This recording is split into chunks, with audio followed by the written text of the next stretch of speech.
त्या ठिकाणी होत नाही, कारण त्या ठिकाणी होत नाही, कारण नाळेश्वर या शेतकऱ्यांना समृद्धी महामार्गाच्या महाविकास शासनाच्या प्रशासनाच्या वतीने व्यवस्थित दिल्या जात नाही। कोरका व नाळेश्वर तालुका जिल्हा नांदेड येथील जालना नांदेड समृद्धी महामार्गातील तालुका नांदेड मधील सर्व दिनांक 24 डिसेंबर 2025 रद्द करून न्यायालयाच्या आदेशानुसार नवीन फेर रद्द करून ठरलेले आमचे निवाडे रद्द करून उच्च न्यायालयाच्या निर्णयानुसार फेर प्रक्रिया करून मूल्यांकन करून मावेजा देण्यात यावा। या शासनाच्या काळामध्ये पुनर्वसन व पुनर्वसाहत भूसंपादन कायदा 2013 अन्वये लाभ देण्यात यावा। शेतातील पाण्याचे स्रोत पाहून जसे की विहीर, पाईपलाईन, बोरवेल तपासून बागायत व हंगामी बागायताचे दर निश्चित करण्यात यावेत। तसेच कोरोना काळामुळे पीक पेरा नोंदी होऊ शकल्या नाहीत, त्यामुळे पीक पेराची अट रद्द करण्यात यावी।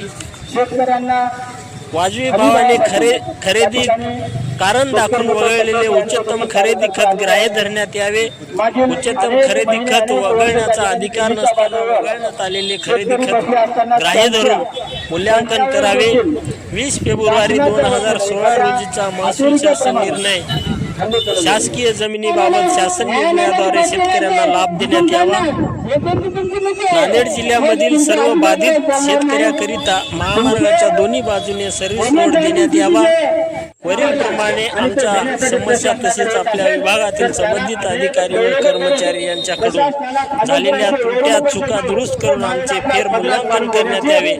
याकरिता आपल्या कार्यालयासमोर सदरील आंदोलन छेडण्यात आले आहे। सदर प्रकल्पास आमचा विरोध नसून विकास कामास आम्ही मदत करणाऱ्या मधील आहोत, परंतु कायदा वगळून शासन निर्णयाद्वारे आमचे होणारे नुकसान करणाऱ्या या भूसंपादनाविरुद्ध हा आमचा लढा सुरू असून तो आमचा हक्क आहे। तरी भूसंपादन कायदा वगळून आम्हास देशोधडीला लावणारे शासन निर्णय आम्हास मान्य नाहीत, तरी योग्य ती कारवाई करून आमचे जुने अवॉर्ड रद्द करून माननीय उच्च न्यायालय यांच्या आदेशानुसार फेर मूल्यांकन करण्यात यावे। पिंपळगाव, कोरका व नाळेश्वर तालुका जिल्हा नांदेड येथील समस्त शेतकरी बांधवांचे जिल्हा कचेरी समोर निदर्शनी आंदोलन। नांदेड समृद्धी महामार्ग बाधित शेतकरी जे आहेत नांदेड तालुक्यातील कोरगा, पिंपळगाव आणि नाळेश्वर या गावातील शेतकऱ्यांसाठी शेतकऱ्यांनी व वंचित बहुजन आघाडीच्या वतीने या ठिकाणी एकदिवसीय धरणे आंदोलन ठेवलेले आहे। आमच्या प्रमुख मागण्या अशा आहेत की सरकारने एक परिपत्रक काढून या महामार्गाच्या शेतकऱ्यांना अत्यंत तोकडा असा मावेजा दिलेला आहे।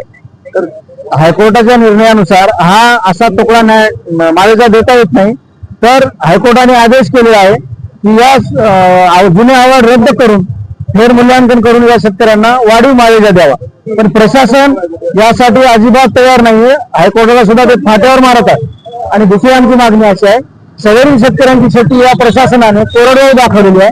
नांदेडच्या बाजूला आपल्यापासून जवळ असलेली शेती बागायती शेती आहे, तिथं हळद, ऊस पीक, केळी असे अनेक पिकं त्या गावामध्ये घेतल्या जातात, त्या शेतीत घेतल्या जातात। तर प्रशासनाने अशा चुका केलेल्या आहेत, त्यांनी त्या वेळीच दुरुस्त कराव्यात आणि शेतकऱ्यांना वाढीव मोबदला द्यावा अशी आमची मागणी आहे।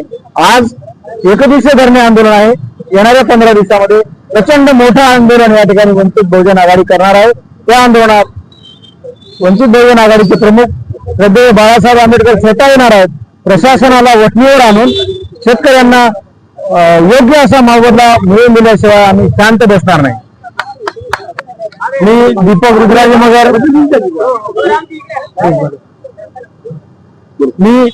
रुद्राजी मगर वंचित बहुजन आघाडी जिल्हा नांदेड, मी जिल्हा महासचिव असून या शेतकरी आंदोलनामध्ये वंचित बहुजन आघाडीचा सक्रिय असा सहभाग असून मी तुमच्या माध्यमातून फक्त प्रशासनाला एवढं सांगतो, हे आंदोलन करत असताना आम्ही अगोदर संतोष गव्हाणे पाटील आणि मी श्रद्धेय बाळासाहेब आंबेडकर यांची भेट घेऊन त्या आंदोलनाची सविस्तर माहिती श्रद्धेय बाळासाहेब आंबेडकरांना दिली होती। बाळासाहेबांनी आम्हाला ठामपणे तुमच्या पाठीमागे मी आहे म्हणून आम्हाला सांगितलं। त्यापासून आम्ही त्या शेतकऱ्याला जाऊन भेटलो आणि त्या शेतकऱ्याला योग्य मोबदला आम्ही मिळवून देणार आहोत, कारण की आमच्या सोबत श्रद्धेय बाळासाहेब आंबेडकर आहेत। आम्ही कुठल्याही कलेक्टरला, कुठल्याही मंत्र्याला, कुठल्याही नेत्याला घाबरत नाही। नांदेडचे जिल्हा अधिकारी हे जातीवादी असून ते फक्त सुवर्णाचे कलेक्टर आहेत, फक्त 9 आमदाराचे आणि 3 खासदाराचेच कलेक्टर आहेत, माझा असा आरोप आहे. कारण नांदेडचे जिल्हा अधिकारी हे सामान्य माणसाला भेटत नाहीत. आम्ही वेळोवेळी आतापर्यंत या संदर्भामध्ये त्यांना कमीत कमी 10 वेळेस निवेदन दिले, पण त्यांनी एक वेळेसही आमची बैठक लावली नाही. म्हणून मी तुमच्या माध्यमातून नांदेड प्रशासनाचा जाहीर निषेध करतो. थांबतो. जय भीम, जय संविधान, जय भारत. मी बालाजी सूर्यवंशी तळणीकर, नांदेड पंचायत समिती सदस्य प्रतिनिधी आहे आणि नांदेड उत्तर विधानसभा मतदारसंघामध्ये माझं गाव आहे. लिंगाव सर्कल मध्ये जे नाळेश्वर आणि पिंपळगाव कोरका येथून रस्ता जात आहे त्या ठिकाणी समृद्धी महामार्गाचा जाणाऱ्या रस्त्याचा योग्य तो मावेजा त्या बाधित शेतकऱ्यांना शासनाच्या आणि प्रशासनाच्या वतीनं पुरवला जात नाही. म्हणून या ठिकाणी एक दिवसीय धरणे आंदोलन वंचित बहुजन आघाडीच्या वतीने वंचित बहुजन आघाडीचे नेते संतोषराव गव्हाणे या ठिकाणी देवी वाघमारे अनेक नेते आहेत त्यांच्या नेतृत्वाखाली इथे केलेले आहे.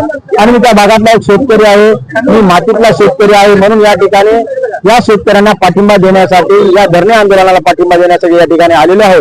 आणि जो समृद्धी महामार्ग जात आहे आमच्या उत्तर विधानसभा मतदारसंघामध्ये पद्मश्री शामराव कदम साहेबांच्या मदतीने जो एलदरी सिद्धेश्वर धरणाचे कॅनल गेलेला आहे त्या कॅनलमुळे आमची या ठिकाणी भागातली शेती पूर्ण ओलिताखाली आहे आणि ओलिताखाली असलेल्या शेतीला योग्य तो मावेजा शासनाच्या वतीने दिला जात नाही. आणि जोपर्यंत हे समृद्धी महामार्ग जाण्यासाठी जे बाजारभाव आहे त्यापेक्षा जर अधिक या ठिकाणी शासन मावेजा देणार नसेल तर निश्चितच येणाऱ्या काळामध्ये तो समृद्धी महामार्ग तर होणार नाही. पण त्या महामार्गावर कोणी जर गुत्तेदार येत असेल, कुणी प्रशासनाचा अधिकारी येत असेल, कुणी शासन त्या ठिकाणी दबाव टाकत असेल तर त्या ठिकाणी फार मोठे सर्व पक्षाचे शेतकरी असतील, सर्व जातीचे शेतकरी असतील त्यांच्या वतीने फार मोठं आंदोलन छेडलं जाईल आणि याचा सर्वस्वी जिम्मेदार शासन राहील. आपण करू शकलो पाहिजे आणि यासाठी आपण सत्परतेने काळजी घेतला तर ठीक आहे. अन्यथा आम्ही महाराष्ट्र